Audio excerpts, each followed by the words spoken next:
दोस्तों, बाप का कर्ज बेटे को चुकाना पड़ता है, ये कहावत तो आपने बहुत बार सुनी होगी। लेकिन क्या आप जानते हैं कि 2005 में कानून ने ये कहावत पूरी तरह से बदल कर रख दी थी और आज 70% से ज्यादा लोग इस नए कानून से अनजान हैं। दोस्तों, अगर आप भी अनजान हैं तो ये वीडियो आपके लिए है। नमस्कार दोस्तों, मेरा नाम है एडवोकेट मनीष धीमान और आज की वीडियो में हम बात करेंगे कि क्या पिता द्वारा लिया गया कर्ज उसके मरने के बाद बेटे को चुकाना पड़ता है। दोस्तों, ये सवाल अक्सर लोगों के मन में आता है, खासकर जब परिवार में कोई बड़ा कर्जा लिया गया हो और वो व्यक्ति इस दुनिया से चला गया हो। तो चलिए दोस्तों, इस मामले को कानूनी रूप से समझते हैं और जानते हैं कि हिंदू सक्सेशन अमेंडमेंट एक्ट 2005 ने इस पुरानी परंपरा में क्या बदलाव किया है। पहले के समय में हिंदू कानून में एक अवधारणा थी जिसे पुण्य दायित्व, डॉक्ट्रिन ऑफ पायस ऑब्लिगेशन कहा जाता था। इसके हिसाब से बेटे का यह धार्मिक और नैतिक कर्तव्य था कि वो अपने पिता का कर्ज चुकाए ताकि पिता की आत्मा को मोक्ष मिल सके। दोस्तों, ये दायित्व सिर्फ बेटे पर ही नहीं बल्कि पोते और पड़पोते पर भी था। लेकिन ध्यान रहे कि यह जिम्मेदारी संयुक्त परिवार की संपत्ति में उनके हिस्से तक ही सीमित थी, ना कि उनकी निजी संपत्ति पर। हालांकि अगर कर्ज जुआ और शराब के उद्देश्य से लिया गया था तो ऐसी कंडीशन में बेटे को वो कर्ज नहीं चुकाना पड़ता था। दोस्तों, अब आता है सबसे अहम मोड़।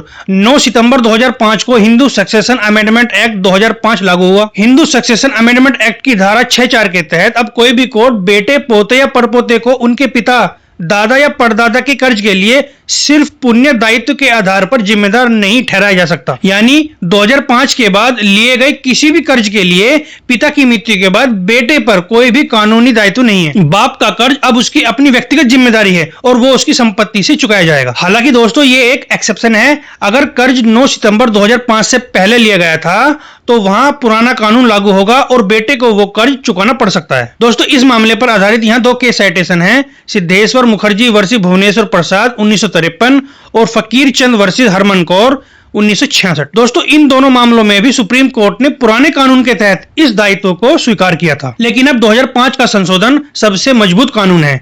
तो दोस्तों, 2005 के बाद पिता का कर्ज बेटे का कानूनी दायित्व नहीं रहा है, जब तक कि बेटा उस संपत्ति का उत्तराधिकारी ना हो जो उस कर्ज के लिए गिरवी रखी गई थी या कर्ज 2005 से पहले का ना हो। दोस्तों, उम्मीद करूंगा ये जानकारी आपको बहुत पसंद आई होगी और अगर आपका कानून से संबंधित कोई भी प्रश्न है तो आप मेरा फेसबुक सब्सक्रिप्शन ले सकते हैं मात्र 249 में। वीडियो पसंद आई हो तो लाइक और शेयर करें। धन्यवाद। जय हिंद, जय संविधान, जय विश्वकर्मा।